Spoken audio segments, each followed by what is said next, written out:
Alam niyo, natutuwa ako yung Young People Fellowship na magkaroon kayo ng pagkakaroon ng fellowship kahit man lang once a month. O kaya yung once a month nakikita-kita kayo rito. Amen po ba? Mahinang na yun yata mag-fellowship. Okay, so ngayon po, pag-usapan po natin patungkol po sa salitang humility. Kaya yung pagpapakumbaba. Kaya yung humility, title natin, Sharpen Up Our Humility. Alam niyo po yung sharpen, hasain natin yung ating pagpapakumbaba. Kasi minsan, yung ating talagang ego, pag nasasaktan ito, ayaw na ayaw magpakumbaba. Amen po ba? Amen. So, hasain natin yung ating pagpapakumbaba sa salita ng Panginoon. Alam niyo po, in 1 Corinthians chapter 13, sa verse 4 hanggang 5, ang 1 Corinthians chapter 13, it talks about love. So, nasabi doon sa verse 4, love, nagpapaalala sa atin sa verse 4, love suffereth long. Diba? It talks about patience. Love is patient sa ibang translation. And is kind. Love is kind. Amen? Love envieth not. Hindi nagsisilos ba? Tama? Amen. Love not boasted. Not boast. Hindi proud. Does not dishonor others. It is not self-seeking. Pagpapakumbaba yun, yung pag-ibig ng pagkakaintindi. Kaya kung maunawaan mo about love, punta ka sa 1 Corinthians chapter 13. Naniniwala ako na ang humility, ang pagpapakumbaba natin, ay ito yung sekreto ng sawsawan. Sa mga buhay natin, yung sarsa.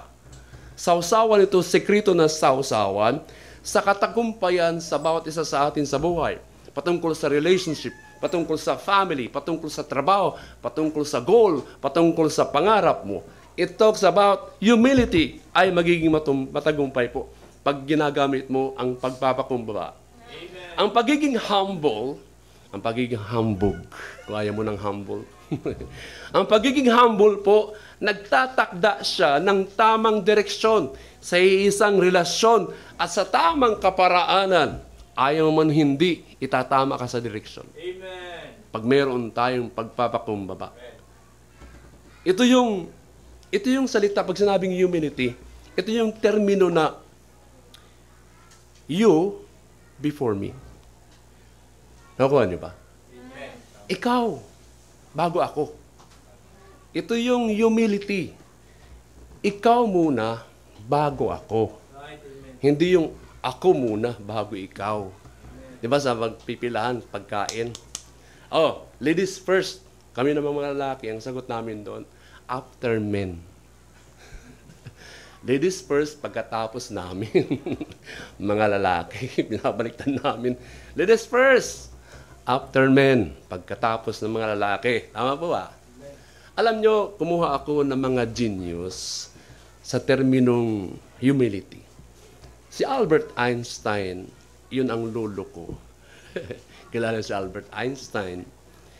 Sabi niya, a true genius admits that he or she knows nothing.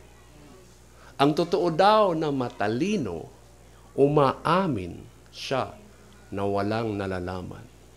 Kasi pag minsan tayo marami ng alam, diba? Kanya-kanya tayong katwiran. Hindi! Sabi pa ni Jesus, sus! Hambog na. Diba? Mas maganda talaga pag wala nang nalalaman. A true genius admits that he knows nothing. Isa pang tao na si Ralph Waldo Emerson, hindi ko kilala yun. Sabi na, a great man is always willing to be little. Alam mo yung mga mayaman na, yung mga nasa prestige, yung mga nasa katungkulan, yung mga taong sikat. Ito yung mga rich man, great man nga eh. So sabi niya, a great man is always willing to be little. Kaya minsan, pag ikaw umaangat sa buhay, pag na meron ka natapos ng degree, o kaya nakapag-abot pag-uwi, minsan, alam mo, dapat nalalaman mo sa isipan mo na pag mayaman ka, pag nandiyon ka na sa tugatog ng mundong ito, isipin mo palagi na dapat nakaapak ka sa lupa. Amen. Amen. Na pag nag-abroad ka at yumaman, isipin mo nang idinudumi mo, pare-parehas lang. Amen. Tayo na dumidimi. Di ba? Dapat nasa lupa palagi ang ating mga paa. Amen. Pag ikaw na umaasinso sa buhay. Yan po ang mga kasabihan nila eh. At mismo, kung pag-aaralan natin ang Bible, marami sang sobra at sobrang sinasabi patungkol sa kahalagahan ng humility. Amen. Amen? Sa Bible, magbigay tayo ng 4. Sa Matthew 18:4, Matthew chapter, wala pa ako sa outline ko, amen? Babawi ako sa inyo, amen? Amen? Ayaw mag-amen. Sa Matthew chapter 18, sa verse 4, kung tingnan niyo yung mga Bible. Sa Matthew chapter 18, verse 4, the Lord Jesus says, ang sabi niya doon, whosoever therefore shall humble himself as this little child, this same is what? Is greatest in the kingdom of heaven. Alam niyo po, ang Panginoon, ikaw ang pinaka-greatest sa heaven. Amen. Pag meron kang attitude na humble pala. Amen? Tingnan niyo, sa Colossians chapter 3, verse 12, 4 na mga verse ito. Ayaw kong medyo, ano ko lang, saglit na paliwanag. Sa Colossians chapter 3, sa verse 12, tingnan niyo yung mga Bible. Anong sabi ng put on, therefore, pag sinabing put on, isuot. Put on, therefore, as the elect of God. Pag sinabing elect, ito'y saved, na ikaw ay naborn again. Put on, therefore, as the elect of God. Ano daw? Banal ka? Isuot mo yan? Ano pang sunod? Beloved. Mahal. Bowels of mercy. Meron ka talagang, alam mo yung bowels yung mga luha yan eh, na may kahabagan. Pagkakaawa, compassion. Ano ba sunod? Sabi doon, ano ba? Saan yun?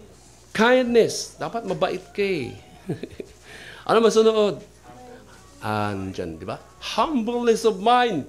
Dapat isuot mo yan. Nandun yung meekness and long-suffering. Patience yun sa long-suffering. Yung meekness na yung kaamuan po yun. So naandoon po ang isang palatandaan na yung Kristiyano, dapat isinusuot natin yun, yung katangian na yan. Ayan po ba? Amen. Sa 1 Peter chapter 5, verse 6, patungkol ito sa humility. Sa 1 Peter chapter 5, sa verse 6, 1 Peter chapter 5, sa verse 6, the Bible says, humble yourselves, therefore, under the mighty hand of God, that He may exalt you in the due time. Alam niyo po, pag tayo po ay sobrang mayabang, pakatandaan niyo, mas malakas at masakit pag bumagsak ka. Ibabagsak ka ng Panginoon. Ito, pag mapagpakumbaba ka, in due time, itataas ka eh. Amen. Yan ang prinsipyo na tinuturo ng Panginoon about humility. Ephesians chapter 4, pang last verse. Ephesians chapter 4, sa verse 2. Ephesians chapter 4, verse 2. The Bible says, with all lowliness. Pag sabi lowliness, yung kababaan. With all lowliness and meekness, with long-suffering, forbearing one another in love. So naandun po ang katangian throughout the Bible, ang tinuturo talaga kung ano tayo bilang isang Kristiyano, dapat natin ito maging isang attitude na mapagpakumbaba. Of course, hindi ko hahayaan na mawala sa ating kaisipan ang the greatest example, of course, in humility, is our Lord Jesus Christ. Tingnan niyo sa ating text, di ba? Philippians chapter 2, verse 1, 4, kung mababasa natin sa baba, sa verse 5 hanggang 11. Sabi doon, sige, tingnan niyo. Sa verse 5, let this mind be in you, which was also in Christ Jesus. Ito yung pagpapakumbaba niya. Sabi doon sa verse 6, who being in the form of God, tingnan nyo, yung form na yun, talagang Diyos siya eh. Being in the form of God, do it not robbery to be equal with God, but made himself of no reputations, and took upon the form of a servant, and was made in the likeness of men. Sabi na verse 8, and being found in fashion as a man, he humbled himself. Siya ang ating pinakatotoong example ng papakumbaba. Tumayo siya sa trono, sa pinakamagandang heaven na yun, at pumunta rito sa lupa, naging servant. Itinabi niya ang kanyang korona doon sa langit at naging servant sa rito. Yan ang katangian ng Panginoon, pagpapakumbaba. Napakadelikado pag ikaw talaga ay sobrang mayabang. Amen po ba? Amen.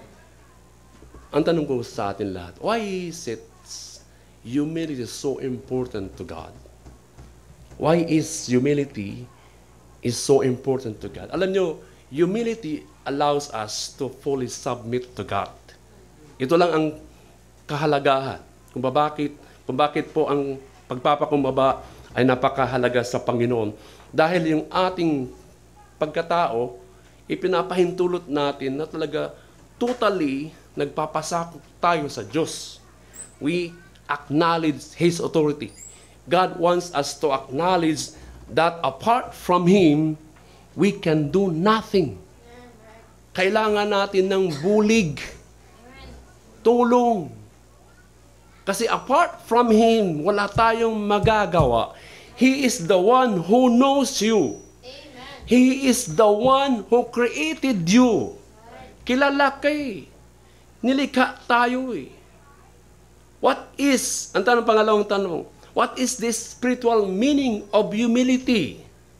It means you aim to continually listen, receive, and respond with generous openness to life from the deep conviction of God's loving kindness and goodwill.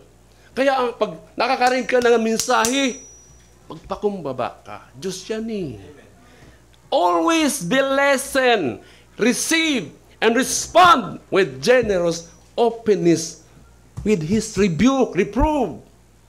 Kailangan magpasakop tayo sa Diyos para matamaan yung mga ego natin. Ano yung ego?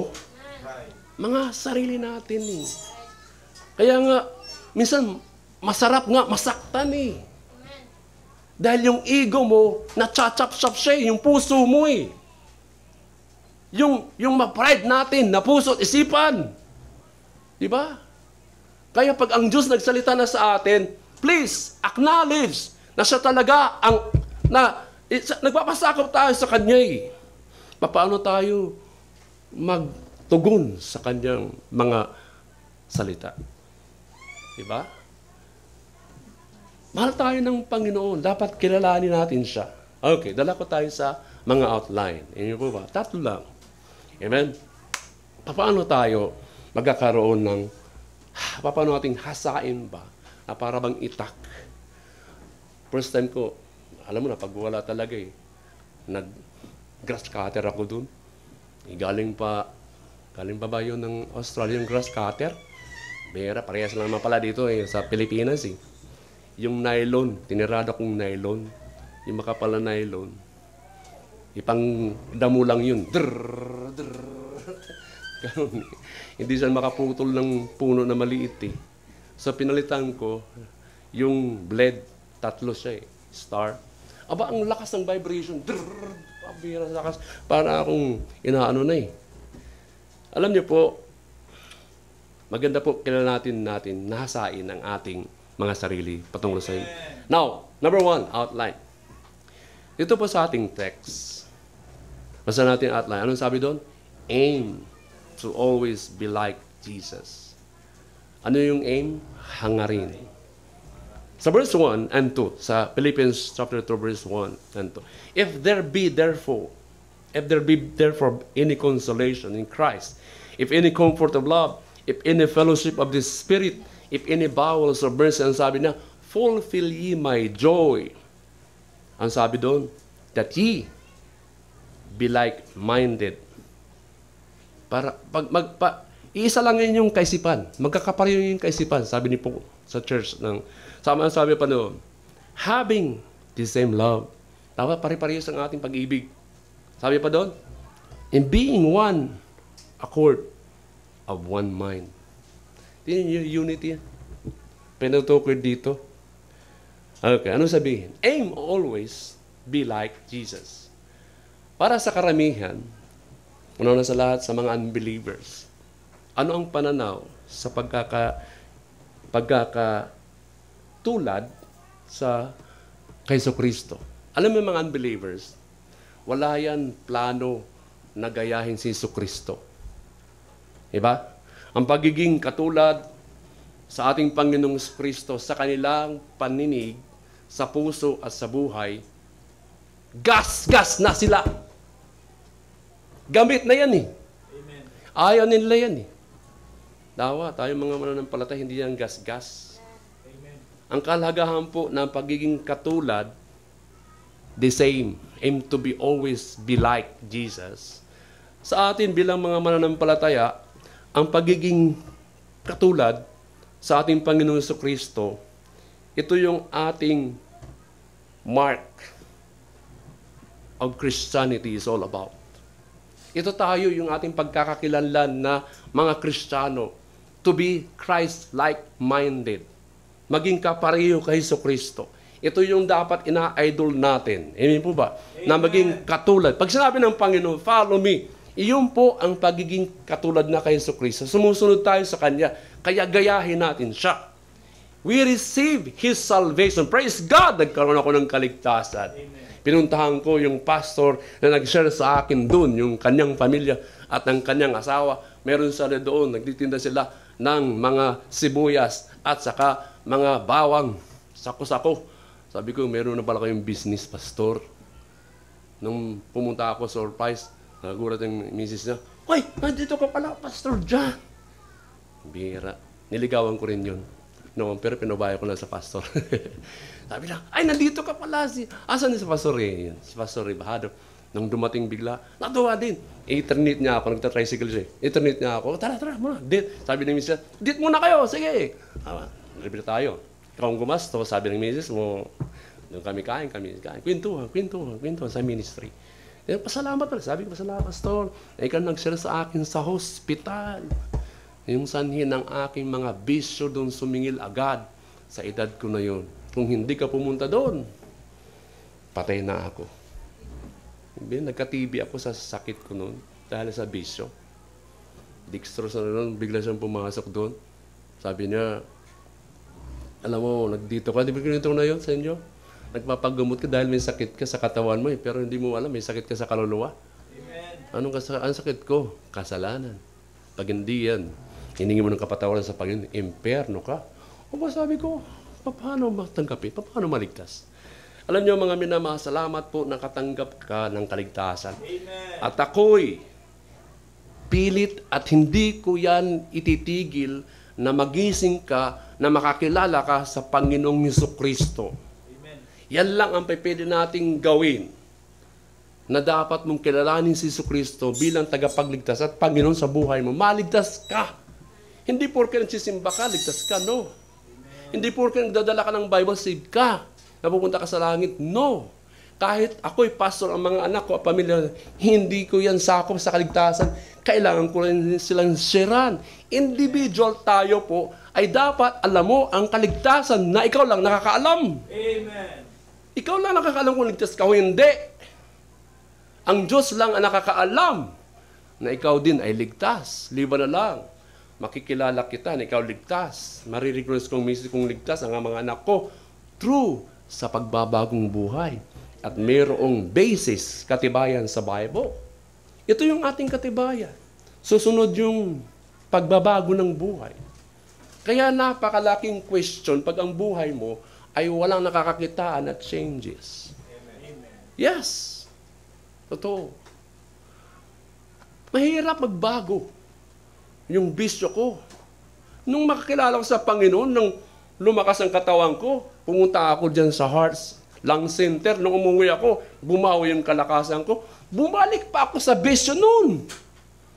Kaya si Pastor Deo, Pastor JC Dalina, pinupunta nila ako. Lasing pa ako sa church, sa bahay. Pero mayroon akong kunting kaalaman. Nagbabasketball ako pa. Pero lasing ako noon. Tinan nyo, ini-invite nila ako palagi doon sa church. Kaya nga, ang kaligtasan dapat magkaroon ka ng kasiguruduhan. Kaya nga, hindi porke nagsisimba ka dito ng linggo-linggo. Praise God, nagsisimba ka. Pero kailangan magkaroon ng personal knowledge about na kaligtasan. Kasi pag hindi ka ligtas, nakakalungkot talaga, you will be in hell, tormented.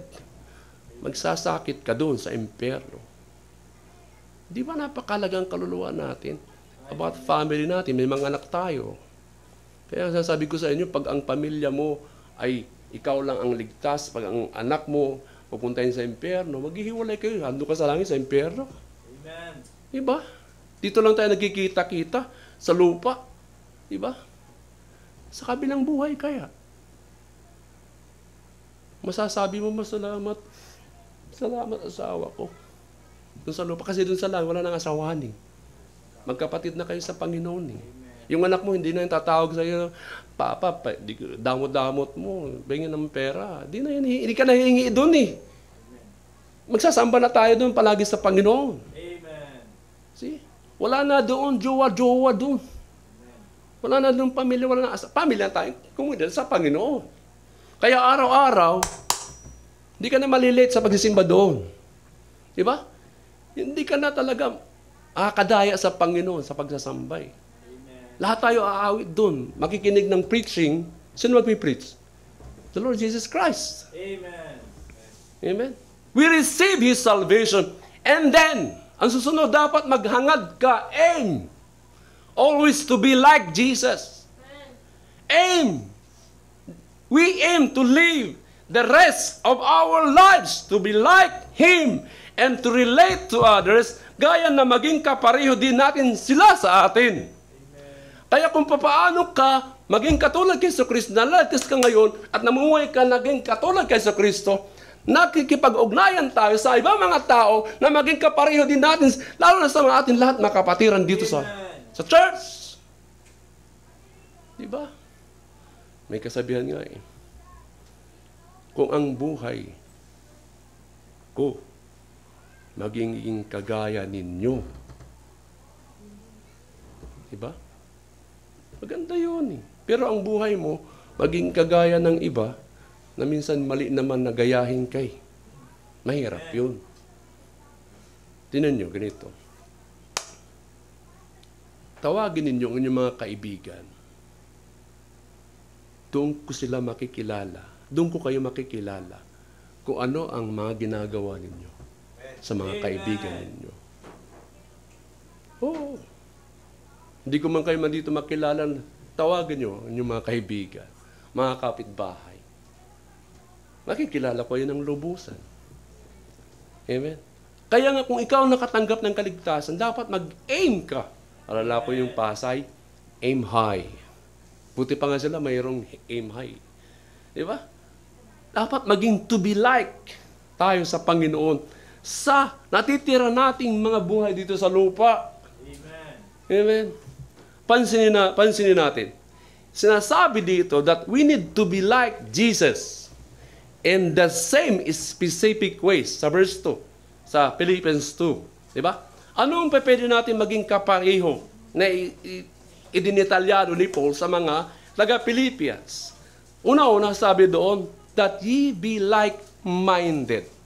Ibig sabihin, maging the same mindset na tayo dito. Magkaparehas na ating pag-iisip.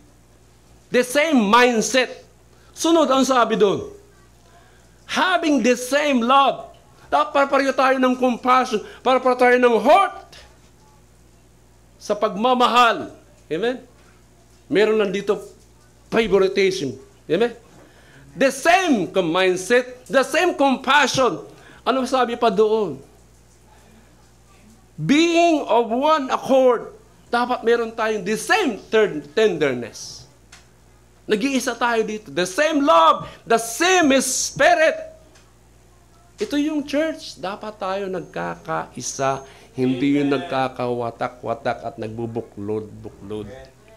Amen. Alam nyo, i-illustration ko. Kumuha kayo ng bond paper. Diba? O kita nyo sa gitna, pababa, 1 column. Di ba ito column? Di ba? Di ba sa mga teacher, kumuha kayo ng 1 sheet. Sabi ko, mumura na si ma'am. Of papers. At kita nyo sa gitna, pababa. Ngayon, ganun ang gawin natin. For example, sulatan nyo dito sa kaliwa, humble. Sa kabila, pride. Ngayon tanong ko sa inyo, gaano ka ba ka-prideful kung pag-iusapan natin ang pride sa buhay natin sa sarili ngayon? Kagaano ka ba ka-humble ngayon? Sulatan mo pa ng faithful. And then sa kabila, unfaithful. Gaano ka ba katapat? Gaano ka ba hindi matapat sa mga parting bagay sa buhay natin? Ayoko na mag-specific. Isulat mo rin, giver. O kaya ang sunod? Selfish. Sabi ko, anong Tagalog ng selfish? Madamot. Inisip ko nga sa makasarili. Sa dictionary, madamot siya eh. Yung selfish pala. Hindi makasarili. Madamot. Gaano ka ba kadamot? Gaano ka ba mapagbigay? Isulat mo yun. Isipin mo, pagtimbang-timbang yun sa sarili mo. Amen? Now, with this description, an example na nakasulat doon, are you more prideful or some sa nakasulat doon? Or more humble sa sarili mo? Tanungin mong sarili mo eh. Amen? Alam niyo po sa Romans 8:28, nandun pinaka-the best na papaano manghangad, palagi na maging kapareho sa Kristo. Romans 8:28. Amen. Diyan ba kayo? Amen. Amen kayo, para hindi kayo matutulog. Mahirap po pag natutulog na. Amen. Romans 8:28. Romans 8:29. Sabi doon, Romans 8:29. For whom He did foreknow, He also did predestinate. Alam mo yung salitang predestinate? Ibig sabihin, nung ikaw naligtas, alam na ng Panginoon na maliligtas ka sa mga panahon. Amen? At sabi doon, yung predestinate, ano sabi doon? Sa mga panahon na darating. Ano sabi doon? Sa verse 29, He also did predestinate to be what? Conform to the image of His Son, that He might be the firstborn among many brethren. Pag-usapan natin yung predestinate to be conformed to the image of His Son. Now, yung salitang predestinate, sa Tagalog po yun, ay pagtatalaga, itinalaga, predestined. God has predestined sa mga tao, ang kanyang mga tao, to be conformed. Anong conform? Sumang-ayon, maging kapariho, katulad, to the image, yung kanyang imahe ng kanyang anak. Ito yung plan ng Panginoon. Why?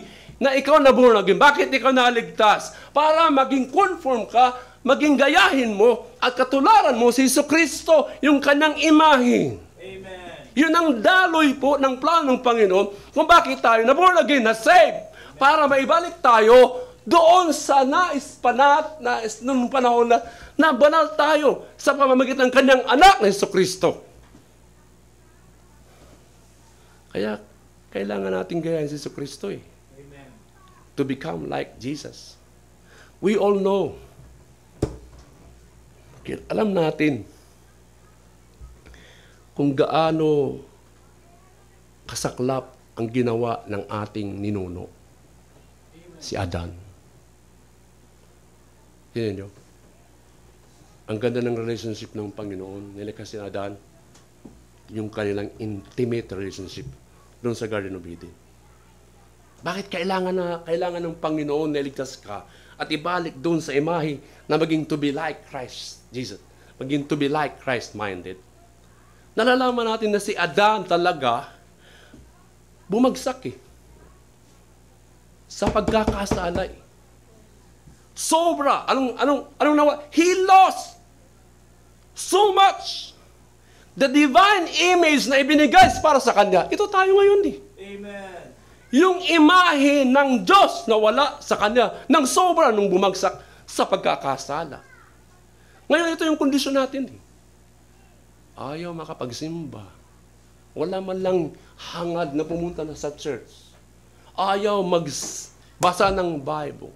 Pag may mga fellowship, marami mga transaction. Kaya nagmamadali. Diba?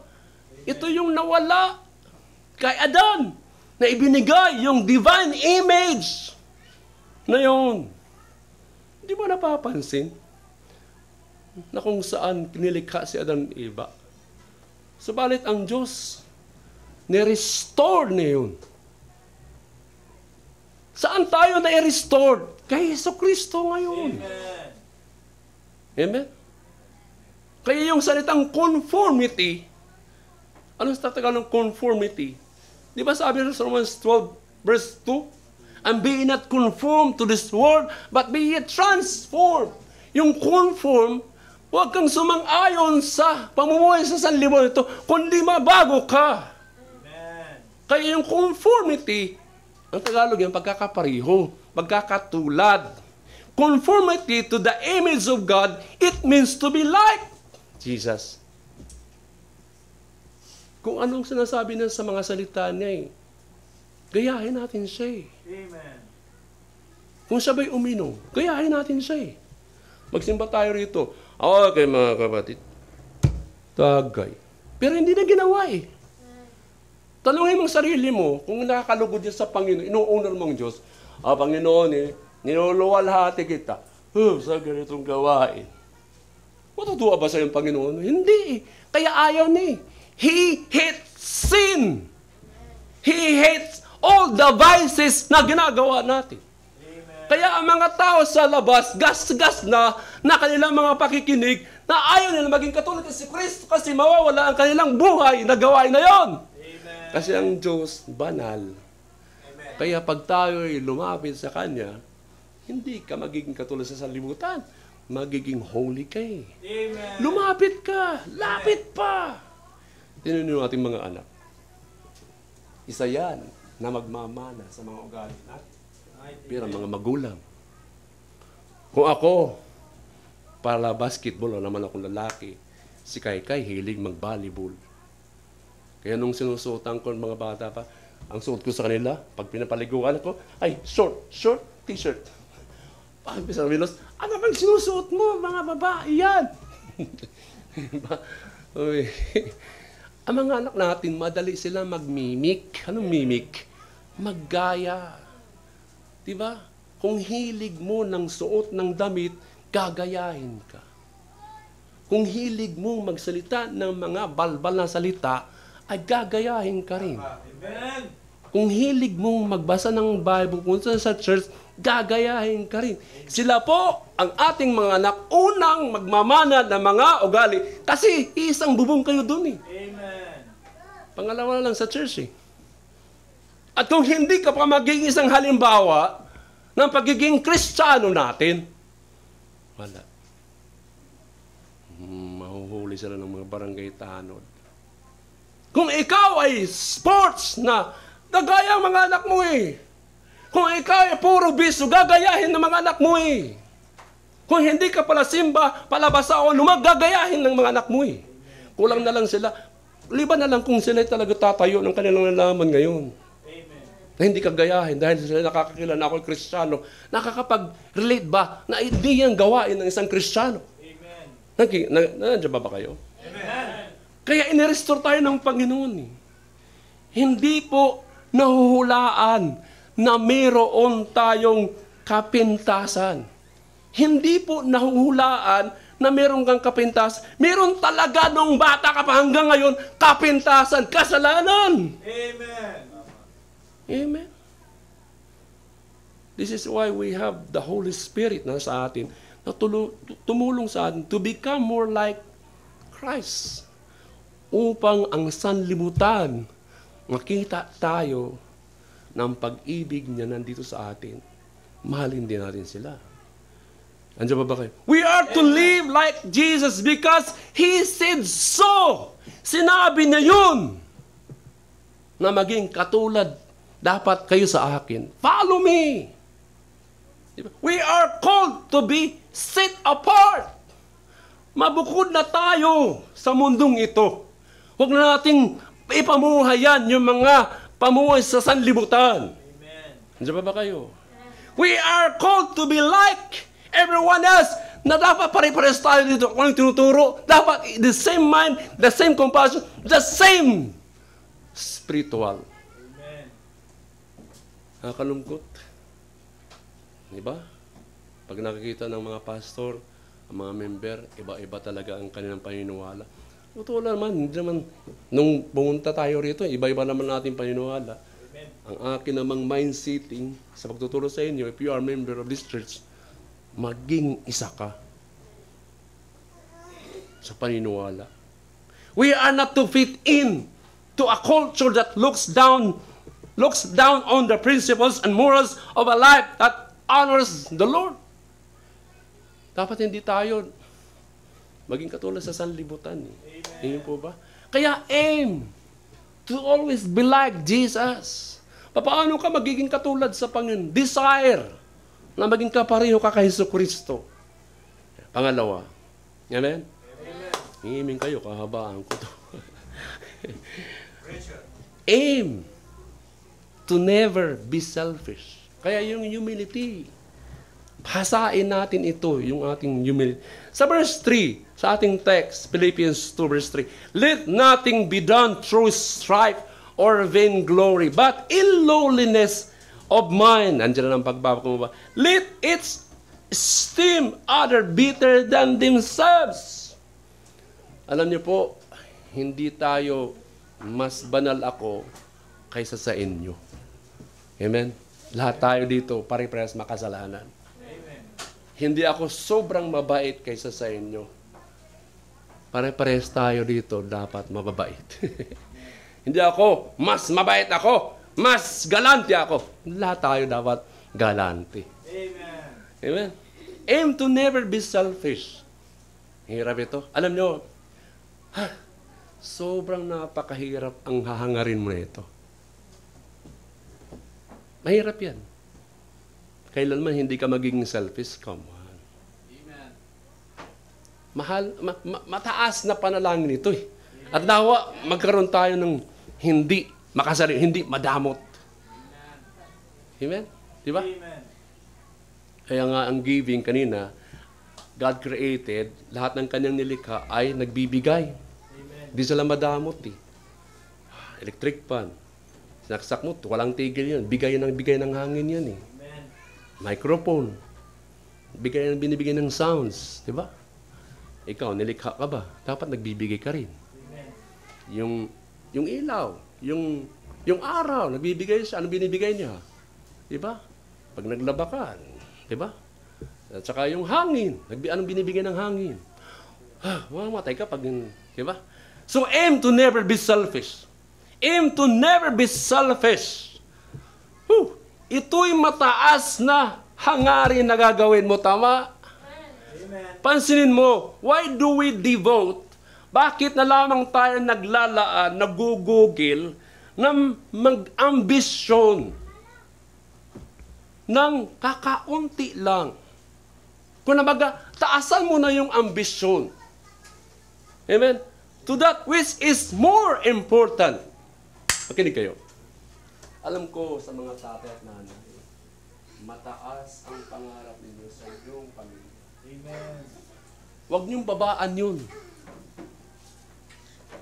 Dapat yung plano talaga ng mga magulang, aim high sa pamilya. Alam na natin ang pinapangarap natin sa mga anak. Amen? Maka-abroad. Meron ng kinukinto nga nag-abroad, Bisaya yun. Nag-abroad sa Amerika, nung dumating sa bahay, nag-English, you forgot my baggage, tulong, Bisaya, gid. Nagyayabang ba sa English?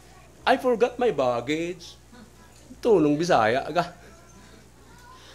Ang ate ko pag nag-English, na islang na talaga eh. Minsan na ayaw ko lang yung kanyang medyo sign of aging na. Pag may edad na eh. Kaya pag nagagalit sa akin, you go ahead! Bisayain mo naman. Alam niyo po, alam natin, individual sa atin, may mga pangarap tayo. Amen. Taasan mo yung mga people. Kung mag-aaral ka na lang, sige! Mangarap ka, magtapos ka, mag-aral ka. Amen. Taasan mo yan. Amen? Sa pag-aasawa, yes, planuhan mo yan ng mataas. Aim to never be selfish. Amen. Kung anong plano mo sa pamilya, pangarapin mo. Maging spiritual, maging sentro ng Panginoon sa pamilya nyo. Amen po ba? Amen. Sa trabaho, pag-igihan mong trabaho para umagat sa buhay na ito. Mahirap ngayon ang buhay. Kaya nga, pag walang trabaho, ang pamilya, mag-aasawa, walang trabaho, ang papakain mo. Amen? Buhangin. Mahirap ang buhay. Pag-uwi ko nga maganda nga, laki ng lupa ng ate ko, sabi ko, magtayo na akong kubo-kubo dito, ayaw ko nang bumalik sa Cavite. Tayo na ako ng kamuting kahoy, talbos ng kamuti, di ba? Kalabasa doon. Okay na eh. Di ba? Simple lang ang buhay doon. Ang tubig, libre. May deep well doon eh. Di ba? Wala. Bombahan doon. Lababo, sige. Walang bayad. Dito, may bayad. Ang dagat, libre. Ilog, libre. Diba? Lakad lang sa aming syudad, libre. Diba? Paglabas ito, sakay. Amen? Kaya nga, taasan na natin. You see, anong gusto kong ipahiwatig sa inyo? Makinig po kayo. Alam nyo, hindi tayo talaga nabigo sa ating mga relasyon o kaya sa ating mga pangarap. Subalit, nabigo tayo talaga sa kukunti lang ang paghahangad mo. Yun ang kabiguan natin dito. Nakukuha niyo ba ibig sabihin? Amen. Hindi talaga tayo nabigo sa ating mga pangarap. Pero ang pangarap mo, nabibigo ka dahil kukunti lang. Yung bang ayaw mo talagang umangat pa, mag-strive yung pangarap mo eh. Anong ginagawa mo sa pag-aaral? Pag pumapasok ka, anong ginagawa namin? Papacheck ng attendance. Labas kami sa, ay, yun ang kabiguan doon na ginagawa ko. Pag nagkakati ng classes, tinan mo ang grades. Line of 9, 69, 79. Diba? Bibigay pa nga, ano yun, pag humingi ng ng good moral, hindi good moral, bad moral. Ayan yun. Kaya pala tayo nabibigo sa ating mga pangarap, ambisyon, dahil kakakunti, kaliliit lang yung pag-strive mo ng goal na yan. Amen. Kaya nga, pagiwang-giwang ang mga buhay natin pag wala kang goal. Amen? Tayo po'y nabigo dahil nanghangad ka, nag-ambisyon ka, ng sobra namang napakababa. May pangarap ka nga, pero ang ambisyon mo, sobrang napakababa. Kaya hindi ka umangat sa buhay. Especially, spiritual din. Hindi ka nagiging faithful. Kaya yung buhay mo, pagiwang-giwang. Nagagawa mo pa mga vices na hindi mo dapat gawin. Amen. Hindi ka nagdi-devotion. Hindi ka nakikinig ng YouTube channel natin. Ibang pinapakinggan mo eh. Amen? Yung ating katuruan dito, nakikinig ka pa sa mga kulto. Dahil wala kang talagang ambition. Bigo kay. Kasi mababa lang talaga yung ambition mo eh. Doon tayo nabibigo pala. Ito yung punto ko. Habang tayo naghahangad umunlad patungkol sa mga pangarap natin, lalo na kailanman ng pagiging selfish. Kaya aim to never be selfish. Maaring sabihin mo, di naman ako perfecto. Ano ibig gusto ko? Ano mong tukuin, Pastor? Di naman ako perfecto. Kaya, nasisigawan ko ang asawa ko. Nag-aaway kami. Di naman ako perfecto eh. Kasi mababang pangarap mo sa pamilya mo eh, sa asawa mo eh. Di ba nag-aido-aido kayo nung kinasal? I do. Alam nyo, talagang sa ligawan, huwag muna maging seryoso. Amen. Aral muna. Sobrang napaka-komplikado pag tumira na kayo sa isang bubong. Amen. Oo, sobra. Doon na talaga ang pagkakakilala ng bawat isa ninyo. Yung ligawan ngayon, ay naku, wala pa yan sa katiting. Amen. Wala pa yan eh. Mag-aaral muna. Mag-aaral muna. Pag nakatapos ka ng pag-aaral eh, sige, kahit magkulikta ka na. Ay, di. Tinuruan ko pa kayo. Alam mo na eh. Sobra. It is much complicated pag isa na kayo nasa bubong. Amen. Sino ang tatayo pag hating gabi, magtitimpla ng gatas? Yun lang, napakasimple. Pag umiyak na ang, diba? Mga anak ninyo, nako. Pastor JC, naalala pagpunta ko. Nasaan ang mga anak mong si Siam? Ang pangalan niya, ang tawag na number 1, number 4. Hindi na mga alam ang mga pangalan. Nagsisimula talaga yan. Talaga, pag nagsisimula, dala ako ng drugs to boy. Noong unang panahon. Pagdating ko doon, pinapaliguan ng isa, ang lamisa, nasa ibabaw ng lamesa, nakain, yung isa pinapaliguan, yung isa aalis sila papuntang school, yung isa naman nagkagala. Hindi mo? Hindi ko kayo dinidiscourage ang pag-aasawa, kalooban ng Panginoon. Pero gamitin mo naman dito. Amen. Huwag lang yung, ang ganda, naglalaway ka na. Marami pang nakapalda dyan. Dapat mga Kristiyano. Amen. Ano ba? Maraming siguro sasabihin mo, hindi naman ako perfecto eh. Nawawalan ako ng pasensya eh. Diba? Lalo na sa mga anak natin. Nasisigawan mo sila eh. Amen. Hindi naman ako perfecto eh. Busy ako eh. Sobrang stress ako. Dahil hindi ako nakakapagsimba eh. Alam nyo, sasabihin mo pa siguro, ang Bible naman, hindi naman ako binigyan ng ganong kalayaan na katuruan. Hindi. Hindi sinabi, be selfish ang Bible. Amen. Hindi sinabi, pag ikaw ay na-stress, maging selfish ka. Hindi sinabi ng Bible, maging mayabang ka. Amen? At hindi sinabi ng Bible, maging arrogant ka. Amen. At higit, maging concern tungkol sa sarili mo kaysa sa iba na pag nangangailangan ka. Hindi po yan sinabi ng Bible. Amen. Amen? Kaya nga, be humble eh. Pag nangyayari, we need to fall down on our knees. Pag ikaw sobra ng madamot, selfish, at ikaw talaga yung ugali mo ay iba na, lumuhod ka na lang. Humingi ka ng tawad na may restore yung ugali natin sa Panginoon. Yun lang ang paraan doon. Lumuhod ka, umiyak ka. Patawarin mo ako, Ama. Sa akin, ugaling na andito sa akin. Amen. We must allow the love of Jesus to flourish in us and flow through us. Diba?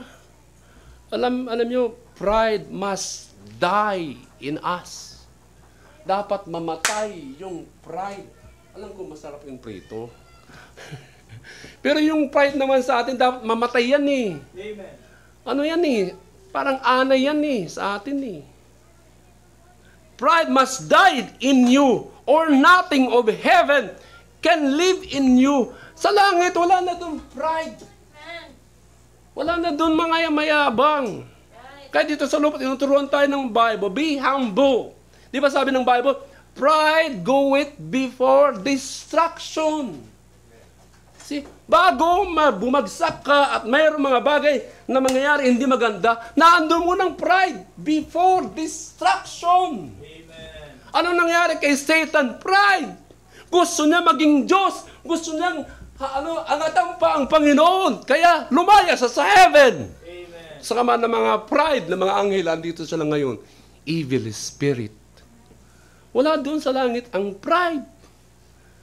Kaya dito sa church, tinuturuan tayo na maging hindi madamot, maging humble. Amen? Let's us die to pride and live to be humble. Humility allows us to become all that is. 1 Corinthians sasabi doon, na love is patience, love suffering, love is kind, hindi naghahangad sa kanyang pansarili lang. Andiyan ba kayo? This is how we bless others. Pride turns upside down and ruins our relationship. Kaya aim to never be selfish. Nawa, ang mensaheng ito, gusto ko nang putulin. Panghuli, nandiyan ba kayo? Amen. Amen. Anong sunod? Diba? Sa verse 3 and 4, let nothing be done through strife or vainglory, but in lowliness of mind, let each esteem other better than himself.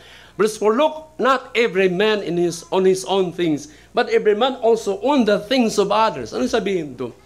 Aim to always put others first. Mahirap to. Yan ang buhay Kristiyano natin eh. Kaya nga yung salitang you. Diba? Ano una? Joy. Joy pala. You. Yung joy. Diba? Jesus. Others. Tapos you. Kaya nga, unahin muna yung Panginoon and then others bago ikaw eh. Aim to always put others first. Amen?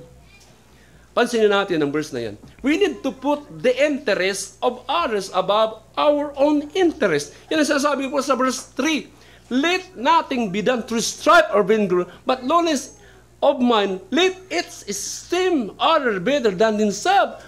Look, not every man on his own things, but every man also on the things of others. Kaya minsan, nagiging selfish pala tayo, hindi natin inuuna yung iba. Diba? Mamamatay ako pag hindi ko inuna eh. Wala na problema eh. I-balance lang natin eh, ba? See? We usually do the backward. Kaya huwag natin, nasa hulihan tayo palagi dapat eh. Ang tanong nga sa do you consistently put others first? Yung pamilya mo, nauuna ba? I-priority ninyo yung pamilya. I-priority ninyo ang inyong pamilya. Bagamat yung priority ng salita, all above of our priority, unahin mo ang prioridad sa Panginoon. Amen. Bagamat yung pamilya, i-priority ninyo. Kung ano mga needs. Ipag-pray ninyo yung pamilya na nandyan talaga sa kalooban ng yung sarili mo. Bagamat yung aim mo na makatapos, ano mo sa buhay, isama mo ang Panginoon. Unahin mo rin ang church. Unahin mo yung relationship sa Panginoon din na sa church. Amen po ba? Kung nakakagawa ka na ba sa Panginoon ng gawain, ministeryo, ito po'y panawagan ni Jesucristo sa mga buhay natin. This is the Lord's ideal for you and me na maging. Diba? Ilagay natin, unahin natin yung iba. Alam niyo yung humility? Humility is not thinking less of yourself. It is thinking of yourselves less. Ang pagpapakumbaba, hindi ito binabawasan pag ang sarili mo. It is thinking of yourselves less. Sabi ni C.S. Lewis. Humility does not mean we are insignificant or unimportant. Naku ko niyo ba? Amen. Ibig sabihin nito, we have matured to a place where we know it is not about us. Kasi pag nakakatulong ka ng iba, nakikilala mo, nag-matured ka na eh. Kaya kung titingnan mo, ako. Di ba naalala niyo yung illustration ko noon? Yung 5 daliri? Nung winaray-waray pa yan, hindi ko lalo kong naalala yung waray-waray. Di ba? Nagkakaroon siya ng yabangan nito. Anong tawag dito? Ha? Thumb. Ibig sabihin, anong kanyang papel? Nag-a-approve siya, nagdi-disapprove. Sabi nito, oy, huwag kayong magyabang-yabang. Ako ang nag-o-okay, ako hindi nag-o-okay. Ako na ang hari dito. Diba? Ano naman pangalan nito? Nagsalita ito eh. Ano? Uy, ikaw ha? Tuturo kita. Ako dito ang nanunuro, naninisi. Kau. Wala kayong masasabi sa akin. Lahat kayo. Ano naman to? Ha? See? Hintataas. Sabi niya, taas ko pa nga lang, tangkad ko lang na kayo eh. Diba? Yabangan sila eh. Wala kang sinabi, matangkad na ako. Hintatangkad nga eh. Hintataas eh. Ano naman to? Ha? See, sabi niya, palasingsingan ako. Ako na ritong hari. May corona na ako. Eh? Saan pa kayo? Wala na kayong sinabi. Ito ang tawag dito. Pangalang-pangalang eh. Nanliliit na siya eh. Eh, talaga ko masabi. Pangalang-pangalang, hindi liit na, wala na eh. Pero sabi niya, anong kanikatwiran? Hindi kayo magiging gwapo pag wala ako. Tingnan nyo. Diba? Kaya kasali ako sa inyo. Diba? Lahat sila may karapatan eh. Amen. Kaya minsan, sila makasarili. Kung sila ay nagbibigayan, hindi po ba? Humility is mature. Humility is thinking more than others. More of what's in their best interest. Ang pinupunto ko sa inyo dito, mga minamahal, marami pong mga tao nagkukulang ng emosyon.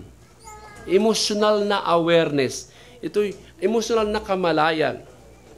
Na sila po ay essentially na hindi aware, walang kamalayan sa ibang mga tao dahil sila po ay malalim po, are deeply aware of themselves.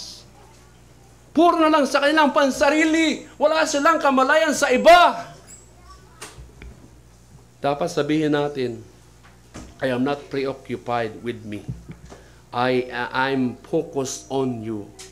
I'm aware of you. I care about you. Diba tama yun? You before me. Ano po ba? Nawa natin ang kahalagahan. Pang-conclusion. Tanungin natin ang sarili natin. In what ways or areas of your life do I display the most selfishness? Halos ba ano ang idinidisplay mo sa sarili mo? Yung nagiging mayabang ka. Hindi po ba? How can I become humble in my most important relationship as a Christian? Take a moment right now. Amen? And pray this in prayer. Alam mo, panguling verse, John chapter 3, verse 30. Iko-closing na natin. Diyan ba kayo? Ang tingin nyo sa akin, ulam na eh. John chapter 3, verse 3. Ang sabi doon? John chapter 3 ba o 1 John? John chapter 3, verse 30. Amen. Sa verse 30. 3-0. Diyan na kayo? Tingnan ng mga disciples. Sabi doon, He must increase, I must decrease. Nawa, hasain natin yung ating pagpapakumbaba. Amen. Kung titingin ka sa akin, kung titingin ko kayo, kailan nyo pa lang malalaman ko na kung kayo talaga'y, di ba? Nakikita yung mukha nyo pa lang parang, kailan tumayo? Ba? Dakilang Ama, salamat po sa pagpapaalala nyo po sa amin. Tunay nga po na laki po ang nawala po. Yung imahe nyo po na pagka-Diyos na ibinigay nyo sa amin na nanggaling doon kina Adan at Eva. Tulungan niyo kami ng pagpapakumbaba tulad ng aming Panginoong Jesucristo na kung saan siya sobrang nagpakumbaba. Itinabi ang kanyang pagka-Diyos. Mga kapatid, saang parte po tayo dito po na merong kang paghahangad? Hinahangad mo ba? Hinahasa mo ba yung paghahangad na maging kapariho kay Jesucristo? Come on, Kristo. Ito yung pagkakataon na minsan pagbulay-bulayan natin mga sarili, Kristiyano ka na ba? Yes. Pero yung buhay mo hindi katulad kay Jesucristo eh. Aim to be like Jesus. Every day. Anong prayer mo? Panginoon, ito yung aking pagkukulang. Ang tanong nga sa atin lahat dito, Kristiyano ka ba? Saved ka ba? Ligtas ka ba? Kaya hindi tayo nababago sa buhay kasi wala kang personal na relationship sa Panginoon mismo. Sinasabi ng Bible. Come on, Christian, kausapin natin ang Panginoon ngayon. Ikaw ba'y naghahangad na hindi kailanman magiging madamot o makasarili? tinitingnan mo ang iba? Yung ambisyon ba natin mataas na hindi magiging madamot? Ikaw din ba naghahangad na palaging unahin natin ang iba, ang Panginoon?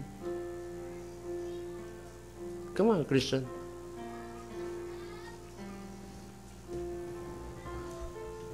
Kung nais mo magpabautismo, come. Public profession and baptism. Kung iligtas. Kung nais mo sumunod sa bautismo, kung hindi ka paligtas, sabihin mo ang panalangin na ito, dakilang Ama, inaamin ko na ako'y makasalanan. Ako po'y pinubuksan ko ang aking puso at nagsisisi. Pumasok ka sa puso ko. Tinatanggap kita na aking Panginoon sa tagapagligtas. Sabihin mo yan with your heart. Magkakaroon ka ng eternal life. Mahabaging Ama, salamat po sa umagang ito, sa mga kapatiran at sa presensya mo at sa mga salita niyo. Salamat po sa mga awitan. I pray, O God, patuloy niyo kaming hasain yung aming mga ugali na pangsanlibutan na mawala na. Tulungan niyo kami mahasa po sa mga bagay na makalangit at makadiyos habang kami dito nasa lupa, O God. May mga anak niyo po na dumulog, tugunin mo anumang kanilang mga hinihiling ayon sa iyong nais, O God. I pray in Jesus' name. Lahat magsasabing, Amen. Amen ba? Amen.